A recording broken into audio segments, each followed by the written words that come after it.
Class 10th के बाद PCM लेने का डिसीजन तो ले लिया, लेकिन क्या अब आगे का रास्ता थोड़ा डरावना लग रहा है? बिल्कुल नेचुरल है। आज हम इसी कंफ्यूजन को दूर करने वाले हैं और एक ऐसा अल्टीमेट रोड मैप तैयार करेंगे जो बिल्कुल जीरो से शुरू होकर महारत यानी मास्टरी तक ले जाएगा।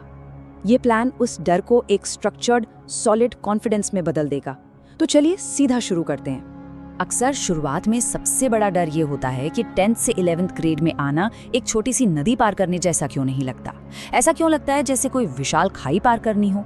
सच तो ये है कि अचानक से एक लंबा चौड़ा हाईली स्पेशलाइज्ड सिलेबस सामने आ खड़ा होता है। ये खाई सच में डरावनी लगती है और इस मैसिव जंप को स्वीकार करना ही आगे बढ़ने का सबसे पहला कदम है। इस डर को दूर करने के लिए हमारा आज का स्टेप बाय स्टेप प्लान कुछ इस प्रकार है। पहले द क्लास 11 कैनियन, दूसरा अवॉइडिंग कॉमन प्रेपरेशन मिस्टेक्स, तीसरा एसेंशियल बुक्स एंड सिलेबस, चौथा the ultimate PCM time table और आखिर में पांचवा blueprint for long term success. तो चलिए पहले सेक्शन पर चलते हैं, द क्लास 11 कैनियन। इस मैसिव शिफ्ट को थोड़ा और करीब से समझते हैं। आखिर रूल्स इतने ड्रास्टिकली बदल क्यों जाते हैं? अगर ध्यान दें तो 10th ग्रेड तक एक जनरल करिकुलम था जहां थोड़ी मेहनत से वर्कलोड मैनेज हो जाता था, लेकिन 11th ग्रेड की रियलिटी बिल्कुल अलग है। यहाँ अचानक सब कुछ डीपली स्पेशलाइज्ड हो जाता है। सिर्फ फिजिक्स को ही समझने के लिए ट्रिगोनोमेट्री और कैलकुलस जैसे एडवांस्ड मैथमेटिकल टूल्स की जरूरत पड़ती है। डिफिकल्टी लेवल का ग्राफ अचानक रॉकेट की तरह शूट अप करता है। Number 2, avoiding common preparation mistakes. उन गलतियों में गिरने से कैसे बचें जो सिलेबस को लंबा और मुश्किल बना देते हैं। नए स्टूडेंट्स अक्सर शुरुआत में ही कुछ टिपिकल ट्रैप्स में फंस जाते हैं। सबसे बड़ी गलती होती है क्लास 11 को लाइटली लेना। फिर आता है रोट लर्निंग, यानी पुराने तरीके से बिना समझे रट्टा मारना। इसके अलावा poor time management, numerical solve करने से भागना और अपने छोटे छोटे डाउट्स को पेंडिंग छोड़ देना। ये शुरुआती गलतियां देखते ही देखते बैकलॉग का एक पहाड़ बन जाती हैं। रट्टा मारने का एक ही सॉलिड ऑल्टरनेटिव है और वो है कंसेप्चुअल अंडरस्टैंडिंग। इसका सीधा सा मतलब है सिर्फ फॉर्मूलाज मेमोराइज करने के बजाय साइंटिफिक प्रिंसिपल्स और लॉजिक की गहराई में जाना। ये बात बिल्कुल ठीक से समझ लेनी चाहिए कि जब तक कोर कॉन्सेप्ट क्लियर नहीं होगा तब तक एडवांस न्यूमेरिकल सॉल्व नहीं होंगे। अब आते हैं सेक्शन 3 पर, एसेंशियल बुक्स एंड सिलेबस, अपने एकेडमिक आर्सेनल को बिल्ड करना। अब इन चैलेंजेस को टैकल करने के लिए सही टूल्स का होना जरूरी है। फिजिक्स के लिए H.C. वर्मा एक ऐसी लेजेंडरी किताब है जो कोर कॉन्सेप्ट्स को क्लियर करने और हाई क्वालिटी न्यूमेरिकल्स प्रैक्टिस के लिए बेस्ट है।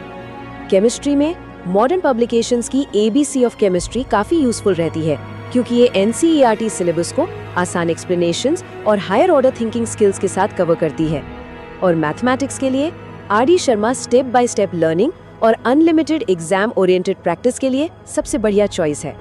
लेकिन यहाँ एक बात का खास ध्यान रखना है, रेफरेंस बुक्स चाहे कितनी भी एडवांस्ड क्यों ना हो, NCERT टेक्स्ट बुक्स ही हमेशा एब्सोल्यूट एकेडमिक कोर रहेंगी।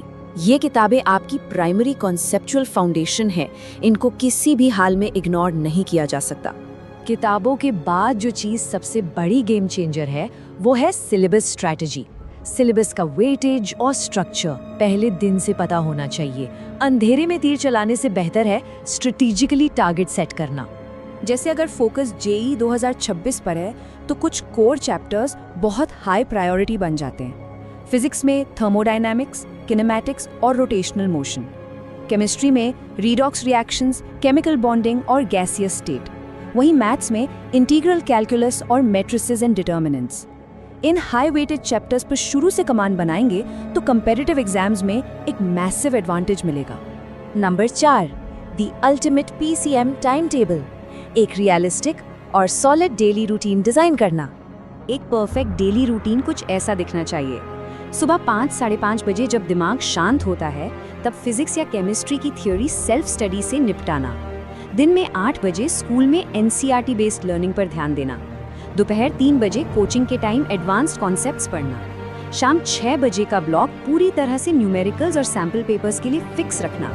और रात 9 बजे सोने से पहले उस दिन का एक लाइट रिव्यू और अगले दिन की प्लानिंग। ये बैलेंस बहुत ज़रूरी है। पर इतना सारा मटेरियल दिमाग में लंबा टिकेगा कैसे? इसके लिए स्टडी टेक्निक्स को ओवरहॉल करना पड़ेगा। कॉन्सेप्ट मैपिंग का यूज करें, यानी आइडियाज और टॉपिक्स को विजुअली लिंक करें। सिर्फ नोट्स पैसिव तरीके से पढ़ने की जगह एक्टिव रिकॉल अपनाएं, खुद से क्रॉस क्वेश्चंस पूछें और सबसे इम्पोर्टेंट स्पेस्ड रेपिटेशन, जिसमें मटेरियल को बढ़ते हुए इंटरवल्स पर लगातार रिवाइज किया जाता है ताकि भूलने का साइकिल ब्रेक हो सके। फोकस मेंटेन रखने और बर्नआउट से बचने के लिए ब्रेक्स बहुत इंपॉर्टेंट है। पोमोडोरो टेक्निक एक बहुत प्रैक्टिकल सिस्टम है। 25 मिनट पूरे फोकस के साथ पढ़ाई और फिर 5 मिनट का शॉर्ट रेस्ट। इस सिंपल 83% फोकस और 17% रिकवरी फॉर्मूला से मेंटल एनर्जी पूरे दिन बची रहती है। आखिर में number 5, blueprint for long term success. Horizon की ओर देखना और बिग पिक्चर समझना। ये जानना बहुत जरूरी है कि क्लास 11 कोई ऐसी स्ट्रगल नहीं है जिस